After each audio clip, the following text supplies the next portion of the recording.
I'm Friday. I'm a comic artist and I've been writing stories as far back as I can remember. Today I'll be talking about my current side project down the hall while I draw.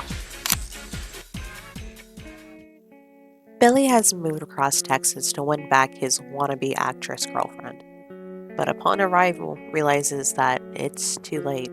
She's already moved on. Now he's stuck in the middle of nowhere in his dead landlord's apartment with the peephole staring back at him. Will he look? Down the Hall is a psychological horror and a dark romance with some comedy. It takes place over the course of a hot Texas summer inside a rundown apartment complex as the small town is terrorized by a serial killer targeting blonde streetwalkers and camp girls. Yet no one's talking about it. It's not their daughters going missing. It's not anyone that's going to be missed. Some of the townsfolk speculate it's just simple karma. If you run with a bad crowd, you're bound to get eaten up by it. It's nothing new. During the course of the story, Billy starts to assimilate into town without even realizing it. He falls into a monotonous routine, coughing cigarettes at the local gas station, listening to tenant complaints, cleaning the pool, fixing the AC, watching late night news with your sad TV dinner, another cigarette. Wake up, rinse, repeat. Eventually, he winds up another background character in the noise of Parrish, Texas. Then another body is found, one that looks eerily familiar. But they all do. They all look the same to Billy. Down the Hall takes place in a small Texan town heavily inspired by various small towns in East Texas. Similar to how Grim City, my webcomic, is inspired by large Texas cities. I've lived in both, and while it was all in the same state, it felt like worlds apart. You can go your whole life in a big city without ever knowing what's going on next door. When you live in a smaller town and a little apartment, you know when your neighbor sneezes. There was a lot of major influences for Parrish, the fictional town where the story takes place, but the biggest two for me were David Lynch's film Blue Velvet and 1996 video game Harvester. Both of them take place in this weird dreamlike fishbowl where horror lurks around every corner, but most people either ignore it if they can, because that's just not their reality, or they disappear into it. People talk like they're from completely different genres, but we're all clearly reading off a script, if you know what I mean. All in all, I'd say this was death by natural causes. Natural causes? You can't live without a spinal cord, son.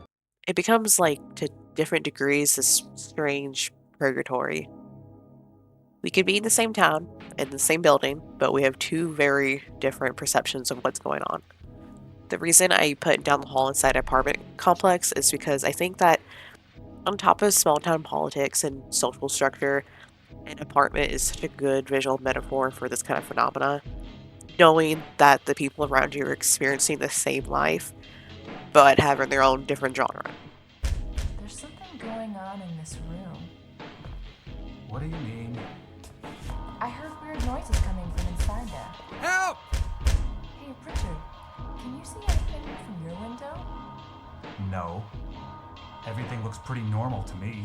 And when you layer the lingering grief going on top of that, Billy's preemptive grief for his girlfriend later his whole life when we get there, it's eventually realizing everyone in this town has some form of that too in their own private lives. But this is about Billy. A 21-year-old slacker who's going nowhere fast. He's a young person in a transitional period, but he struggles to get past the trauma of his life and clings to it instead like a ratty childhood blanket. He's a deep thinker who keeps to himself. He's easy to miss in a crowd and avoids standing out. He's described by others as reliable. Despite his great efforts, he's also a self-proclaimed Satanist. I only emphasize that because he's a type who's low-key a poser. I'm sorry, Billy, but he is! He is! He likes being edgy. He is misunderstood. Nobody gets it, but he's just I was just wondering if you wanted to hang out with me and smoke weed and fill our bellies with diet soda and play Burnout Revenge for the PS2. And this is the guy who's going to solve a murder case, supposedly. But honestly, he's just like the guy with the camera and a morbid curiosity. He quietly hopes to become a director someday, but until then, he'll hide behind his camcorder, waiting, watching for something worth capturing. He's someone with a pretty intense internal world, but quiet on the surface. He's projectable. People are more likely to say things about Billy than really learn anything about him straight from the source.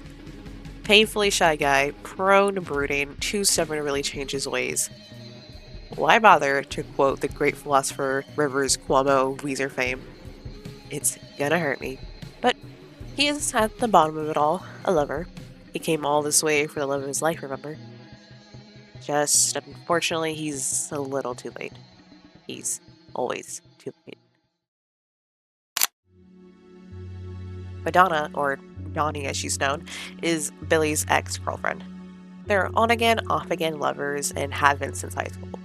While she has a huge bursting personality, she's deeply insecure underneath her facade and relies on attention to get by.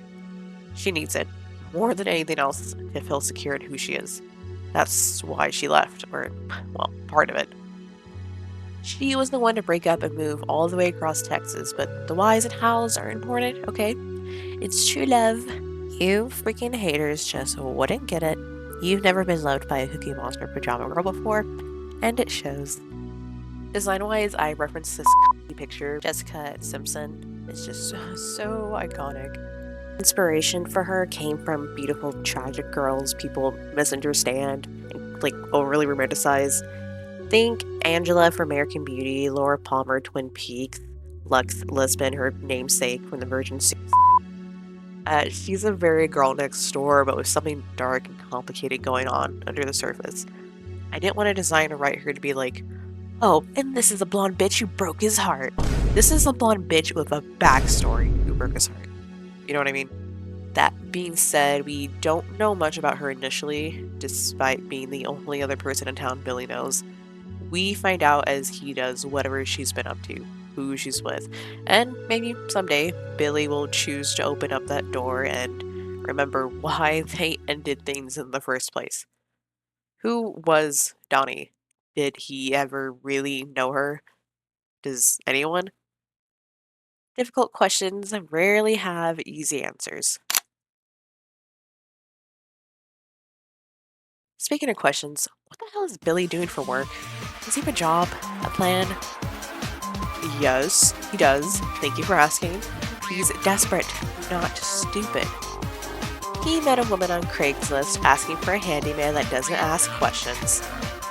That woman is Jacqueline Lynch. She goes by Jackie. You will call her Miss Lynch. Jackie is a little older than Billy, but not by much. Her family owns most of the town, and this apartment complex she's pretty sure was one of their money laundering schemes. How does this work, Mac? The money keeps moving in a circle. But we don't have any money.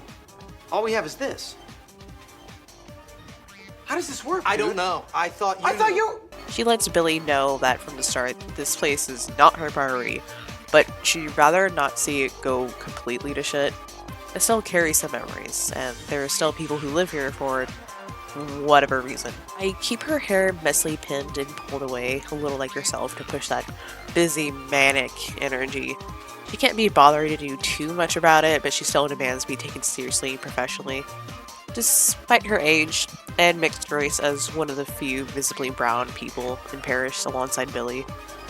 As the main love interest, while Billy is grieving and chasing his old flame, she's gotta be compared a lot to Donnie. Because of that, I kept some similarities, like large eyes and long hair, but she's visually more mature. Donnie has cute and poppy colors. Jackie is sharp and cool, but she wears earthier, monotone colors. While Donnie is the all-American girl next door, she's a sexy, frazzled career woman running with coffee.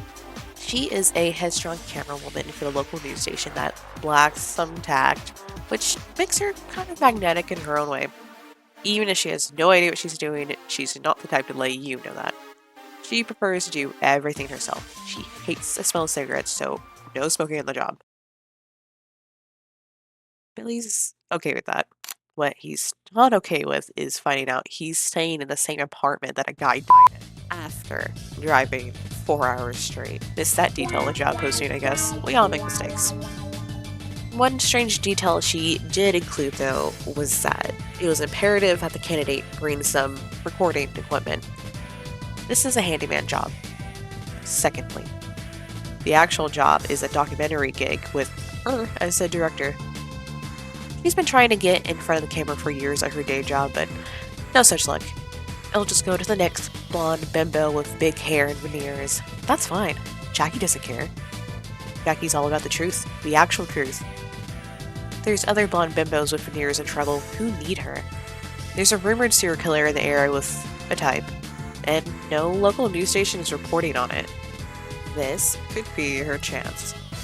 To save the white girls or whatever are you in. While Billy has some mixed feelings about it, he's really only fixated on one white girl who fits the vague description, Donnie. The girl he keeps slipping through his fingers, and now, potentially for good. He just needs to keep an eye on her. Good thing she's just down the hall.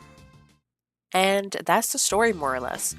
This is just the tip of the iceberg. There's a lot more, like the side characters Billy meets, the looming childhood traumas of both Billy and Jackie that haunt them, and a series of dream sequences that will make Billy question his reality as they get closer to the root of the case. But I hope you enjoyed hearing about this wacky world and the characters that torment me. I hope it torments you a little too. If you'd like to find out more, consider checking out my Patreon. It is, you gotta be yay high to enter because there's some there I think YouTube would take me out back behind the shed about. But if you made it to the end of this video, that might just be for you. I'm making and doing more of the story, but I go at my own little manic stop and go. If you want to keep up with it, that would be the best place I'm on. I also upload the rough draft pages for my webcomic Grim City over there, and early access to videos like this. So, did you like it? Did I freak you out? Do you want to crush Billy to death with a comically sized mallet? Let me know down below. If you have any questions, I just might answer them. That's it for now. I'll see you soon. Bye!